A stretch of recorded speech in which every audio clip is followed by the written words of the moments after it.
ഇത് മാസ് മോട്ടോഴ്സിൽ നിന്നാണ്. നമ്മൾ ഹോണ്ട ആക്റ്റീവ വണ്ടി ജനറൽ സർവീസായിട്ടാണ് കയറ്റിയേക്കുന്നത്. ജനറൽ സർവീസിൻ്റെ ഭാഗമായിട്ട് നമ്മൾ ചെയ്യുന്ന വർക്കുകളുടെ ഒരു ഡീറ്റെയിൽസ് ജസ്റ്റ് കാണിച്ചു തരാം. നമുക്ക് ബാക്കിലത്തെ ബ്രേക്ക് ചെക്ക് ചെയ്യാനൊക്കെ ആയിട്ട് നമ്മൾ അയച്ചാനാണ്. അപ്പോൾ ബ്രേക്ക് ലൈനർ മാക്സിമത്തിലേക്ക് ആയിട്ടുണ്ട്, അഡ്ജസ്റ്റിങ് പരമാവധിയിലേക്ക് എത്തിയിട്ടുണ്ട്. അപ്പോൾ നമുക്കത് ബ്രേക്ക് ലൈനർ നമുക്കൊന്ന് മാറ്റിയിടാം. അതിനുശേഷം നമുക്ക് അതിൻ്റെ എയർ ഫിൽറ്ററിൻ്റെ ഭാഗം ക്ലച്ചൊക്കെ നമ്മൾ ചെക്ക് ചെയ്യുന്നുണ്ട്. എയർ ഫിൽറ്ററൊക്കെ നമ്മൾ നോക്കുമ്പോൾ അത്യാവശ്യം പൊടി കയറിയ ബ്ലോക്കാണ്. കാരണം എന്ന് വെച്ചാൽ എയർ ഫിൽറ്റർ കാർബറേറ്ററിൻ്റെ അവസ്ഥ ഇതാണ്, പ്ലഗ് സെക്കൻഡറി ഫിൽറ്ററൊക്കെ പൊടിഞ്ഞു പോയി. അപ്പോൾ നിലവിൽ നമ്മൾ ഈ ഭാഗങ്ങൾ ക്ലിയർ ചെയ്താൽ തന്നെയാണ് നമുക്ക് പൊല്യൂഷൻ്റെ കേസ് ഓക്കെ ആവുള്ളൂ. കാരണം ഇപ്പം ചെറിയൊരു വേരിയേഷൻസ് വന്നാൽ പോലും പൊല്യൂഷൻ ഫെയിൽഡ് ആയിട്ടാണ് കാണിക്കുക. അപ്പോൾ നിലവിൽ നമുക്ക് ആ ഫംഗ്ഷൻ കറക്റ്റ് ചെയ്യേണ്ടതായിട്ടുണ്ട്. അപ്പോൾ എയർ ഫിൽറ്റർ നമ്മൾ ചേഞ്ച് ചെയ്തിടാം. അതേപോലെ കാർബറേറ്റർ യൂണിറ്റ് നമ്മൾ അഴിച്ച് ക്ലീൻ ചെയ്യുന്ന സമയത്തുണ്ടല്ലോ, അത്യാവശ്യം നല്ല രീതിയിൽ അഴുക്കും കാര്യങ്ങളുണ്ട്, ഉള്ളിൽ കാർബൺ ഡെപ്പോസിറ്റും കാര്യങ്ങളൊക്കെ ഉണ്ട്. അതേപോലെ തന്നെ സ്ലോ ജെറ്റ് നല്ല ബ്ലോക്കാണത്. കാരണം ഞാൻ അത് ഉള്ളിൽ വളരെ സെൻസിറ്റീവായിട്ടുള്ള ഹോളണി തന്നെ, അതൊന്നും മൊത്തം അടഞ്ഞിരിക്കണം കേട്ടോ. അപ്പോൾ നമുക്ക് ഇതൊന്നും മാറ്റിയിടാം, കാർബറേറ്റർ ക്ലീൻ ചെയ്ത് ഉപയോഗിക്കാം. അതേപോലെ തന്നെ ഫ്ലോട്ട് വാൽവിനൊക്കെ അത്യാവശ്യം തേയ്മാനം ഉണ്ട്. ഫ്ലോട്ട് വാൽവ് മാത്രമല്ല, അത് തേയ്മാനം വന്നത് കാർബറേറ്ററിൻ്റെ ആ നീഡിൽ വന്ന ഭാഗം കൂടിയിട്ടാണ്. തൽക്കാലം ക്ലീൻ ചെയ്ത് കയറ്റാം. ഓവർഫ്ലോ മിസ്സിങ്ങോ അങ്ങനെ എന്തെങ്കിലും പ്രശ്നം ഉണ്ടെങ്കിലാണ് നമുക്ക് അത് ഒന്നുമല്ല റിപ്പയറിങ്ങിന് വിടുകയോ അല്ലെങ്കിൽ മാറ്റിയിടുകയോ ചെയ്യേണ്ടി വന്നേക്കും കേട്ടോ. അപ്പോൾ തൽക്കാലം നമുക്ക് ക്ലീൻ ചെയ്ത് കയറ്റാം. പിന്നെ പ്ലഗും മാറ്റിയിടാം, സെക്കൻഡറി ഫിൽറ്റർ യൂണിറ്റും മാറ്റാം. അത് ശരിക്കും അപ്പോൾ അത്രയും വരുമ്പോഴത്തേക്ക് നമുക്ക് പൊല്യൂഷൻ്റെ ഭാഗം ഓക്കെ ആയിക്കോളും. പിന്നെ ഹെഡിൻ്റെ ഈ ഭാഗം നമ്മൾ ചെക്ക് ചെയ്യുമ്പോൾ ഇവിടെ ഓയിൽ ലീക്ക് ഉണ്ട്, ഹെഡിൻ്റെ കവർ ഗ്യാസ്കിൻ്റെ ഭാഗത്ത് ഓയിൽ ലീക്ക് ഉണ്ട്. അപ്പോൾ അതും ഈ ബോൾട്ടിൻ്റെ ഉള്ളിൽ 2 ഓയിൽസിലും വന്നിട്ടുണ്ട്. അത് ചേഞ്ച് ചെയ്താലാണ് നമുക്ക് ആ ഓയിൽ ലീക്കിൻ്റെ കേസ് റെഡി ആവുള്ളൂ കേട്ടോ.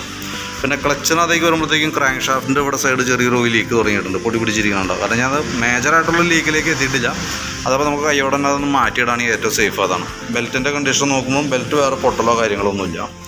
ഇതിൻ്റെ മറ്റേ വേരിയേറ്റർ ബോഡി, അതേപോലെ തന്നെ ബോസ് ഡ്രൈവ്, റോളർ സെറ്റൊക്കെയാണ്. അത് നോർമൽ സാധാരണ രീതിയിലുള്ള തേയ്മാനമുള്ളൂ.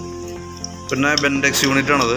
വർക്കിംഗ് ചെക്ക് ചെയ്യുമ്പോഴും ഓക്കെ ആയിട്ട് കാണുന്നത്. ക്ലച്ച് വെയിറ്റ് സെറ്റ് യൂണിറ്റാണ്. അപ്പോൾ നമുക്ക് അതിൻ്റെ ഉള്ളിൽ കാണുന്നത് ആ ചുമന്ന കളറിലാണ് തുരുമ്പിൻ്റെ ഇതാണ്, തുരുമ്പായിട്ട് വന്നതാണ്. അപ്പോൾ നമുക്കൊന്ന് ഫുള്ളായിട്ടൊന്ന് അഴിച്ചിട്ടൊന്ന് ഗ്രീസിങ് നടത്തി റീസെറ്റ് ചെയ്യാം. പിന്നെ കിക്കറിൻ്റെ വീലൊക്കെയാലും ഒന്ന് അഴിച്ച് ഗ്രീസ് ചെയ്തിടാം. പിന്നെ നമുക്ക് ഈ ഫ്രണ്ട് ഭാഗത്തേക്ക് വരുമ്പോഴത്തേക്ക് നമുക്ക് ഫ്രണ്ട് ബുഷ് സെറ്റുകൾ ചെറിയൊരു കംപ്ലയിൻറ്റ് കാണിച്ചു തുടങ്ങിയിട്ടുണ്ട്. അതായത് ഫ്രണ്ട് സസ്പെൻഷൻ നമുക്ക് ലിങ്ക് ടൈപ്പ് വരാം. അതിൻ്റെ ഇവിടെ തന്നെ ആ ഗ്രീൻ ബുഷൊക്കെ ഓൾറെഡി തേയ്മാനാണ്, നമ്മൾ അഴിക്കുമ്പോൾ തന്നെ അങ്ങനെ ചാടി പോകുന്നത്. ഈ ലിങ്കിൻ്റെ മാത്രം നമുക്കതൊന്ന് അഴിച്ചതിൻ്റെ കോളർ മാത്രം മാറ്റിയിട്ടൊന്ന് ഗ്രീസ് ചെയ്തിടുക. പിന്നെ ഉള്ളത് വണ്ടി ബ്രേക്ക് പിടിക്കുമ്പോൾ തന്നെ ഫുള്ള് ജാമായിട്ട് നിൽക്കണം. അതിൻ്റെ ബ്രേക്ക് കേബിളുകളെല്ലാം തന്നെ കംപ്ലൈൻറ്റാണ്. അതായത് ഫ്രണ്ടിലേക്ക് വന്ന 2 കേബിള് ഔട്ടർ വലിഞ്ഞിട്ട് ഇവിടെ ബ്രേക്ക് പിടിച്ചാൽ കിട്ടാത്തൊരു കണ്ടീഷനിൽ നിൽക്കണം. പിന്നെ ബാക്ക് ബ്രേക്കിൻ്റെ ആയാലും ഇവിടെ ഔട്ടർ പൊട്ടിയാൽ നിൽക്കണം. അപ്പോൾ ബാക്കിലത്തെ ബ്രേക്ക് ലൈനർ ചേഞ്ച് ചെയ്യുക, ഫ്രണ്ടിലത്തെ 2 ബ്രേക്ക് കേബിളും മാറ്റാം, ബാക്കിലേക്കുള്ള ബ്രേക്ക് കേബിളും മാറ്റിയിടാം. അപ്പോൾ ആ ബ്രേക്കിൻ്റെ ആ ഫംഗ്ഷൻ കറക്റ്റ് ആയിക്കോളും. പിന്നെ നമുക്കതിൻ്റെ ഫ്രണ്ട് ബ്രേക്ക് ലൈനറൊക്കെ നോക്കുമ്പോൾ ബ്രേക്ക് ലൈനർ നമുക്ക് ഫ്രണ്ടിലത്തെ നമുക്ക് തൽക്കാലം തന്നെ യൂസ് ചെയ്യാം, ക്ലീൻ ചെയ്ത് കയറ്റിയാൽ മതി. ശരിക്കും പറഞ്ഞാൽ കമ്പനി ലൈനറൊന്നും അല്ല കിടക്കണം. അപ്പോൾ അതിൻ്റേതായിട്ടുള്ള ചെറിയൊരു ചതഞ്ഞൊരു ഫീൽ ഉണ്ടാവും എന്തെങ്കിലും. അത് ഒറിജിനൽ ബ്രേക്ക് ലൈനർ അല്ല അത്. പിന്നെ നമുക്കിത് ഇരിക്കുന്നത് മിൻറ്റയുടെ ബാറ്ററിയാണ്. നമ്മൾ ബാറ്ററിയും കൂടി ഒന്ന് ചെക്ക് ചെയ്ത് പോകുന്നുണ്ട്. ബാറ്ററി ചെക്ക് ചെയ്യുന്ന സമയത്ത് അതിൻ്റെ വോൾട്ട് നോക്കുമ്പോൾ 12.5 വോൾട്ട് കാണിക്കുന്നുണ്ട്. 12 വോൾട്ട് എന്ന് പറയുമ്പോൾ വോൾട്ട് പ്രകാരം നോക്കുകയാണെങ്കിൽ പക്കയാണ്. പക്ഷേ നമ്മൾ ബാറ്ററി ടെസ്റ്റ് മോഡിലേക്ക് കൊടുക്കുന്നുണ്ട്. ടെസ്റ്റിലേക്ക് കൊടുക്കുമ്പോൾ ഇതിനകത്ത് കാണിക്കുന്ന വാല്യൂസ് ബാറ്ററി ഡാമേജ് ആയിട്ടാണ്. അപ്പോൾ ഇപ്പോൾ നമുക്ക് സെൽഫൊക്കെ വർക്ക് ചെയ്യുന്നുണ്ടെങ്കിൽ ഇപ്പോൾ തന്നെ ചില സമയങ്ങളിൽ സെൽഫ് കട്ടായി പോകുന്നുണ്ട്. അപ്പോൾ ഹോൺ ഇൻഡിക്കേറ്ററൊക്കെ വർക്ക് ചെയ്യണമെങ്കിൽ നമുക്ക് ജസ്റ്റ് വോൾട്ട് കിട്ടിയാൽ മതി. അപ്പോൾ അതുകൊണ്ട് തന്നെ നമുക്ക് അത് നോക്കിക്കഴിഞ്ഞാൽ അറിയാൻ പറ്റില്ല. സെൽഫിൻ്റെ പ്രശ്നം കാണിക്കുമ്പോൾ മോട്ടർ കറക്റ്റായിട്ട് ആംപിയർ ഉണ്ടെങ്കിലാണ് വർക്ക് ആവുള്ളൂ. അപ്പോൾ ബാറ്ററിയുടെ പ്രോബ്ലം ഫസ്റ്റ് നമുക്ക് ഫേസ് ചെയ്യേണ്ടി വരുന്നത് സെൽഫ് എടുക്കാനൊരു ബുദ്ധിമുട്ടായിട്ടായിരിക്കും.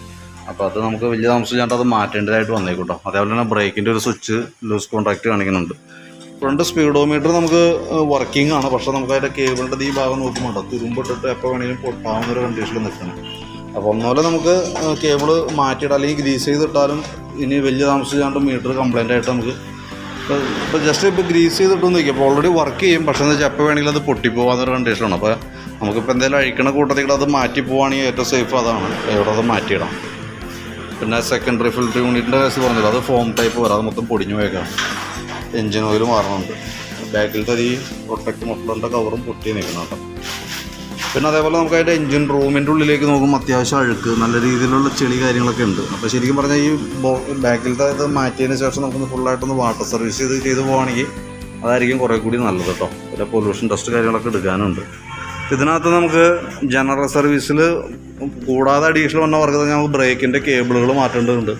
പിന്നെ അതേപോലെ തന്നെ കാർബറേറ്റർ ക്ലീൻ ചെയ്യേണ്ടതായിട്ടുണ്ട്. ബാക്കിയത്തെ എല്ലാ വർക്കും തന്നെ നമുക്ക് ജനറൽ സർവീസിൽ വന്നതാണ്.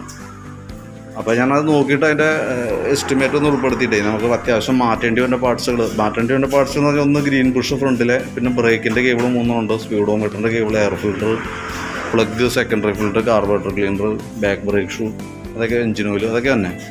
അപ്പോൾ അതൊക്കെ ഉൾപ്പെടുത്തിയിട്ടുള്ള ഒരു എസ്റ്റിമേറ്റ് ഞാൻ നോക്കിയിട്ട് അതിൻ്റെ ഡീറ്റെയിൽസ് വാട്സാപ്പിലേക്ക് ഒന്ന് സെൻഡ് ചെയ്തിട്ട് കേട്ടോ. അപ്പോൾ ഒന്ന് ആദ്യം വീഡിയോ കാണാം, അപ്പോൾ നമുക്ക് ഏകദേശമായിട്ട് ധാരണ കിട്ടും. അപ്പോൾ അത് കണ്ടതിന് ശേഷം ഒന്ന് റിപ്ലൈ ഇടണം കേട്ടോ. അപ്പോൾ നമുക്ക് അതനുസരിച്ചിട്ട് വർക്ക് കംപ്ലീറ്റ് ചെയ്യാം. ഓക്കെ.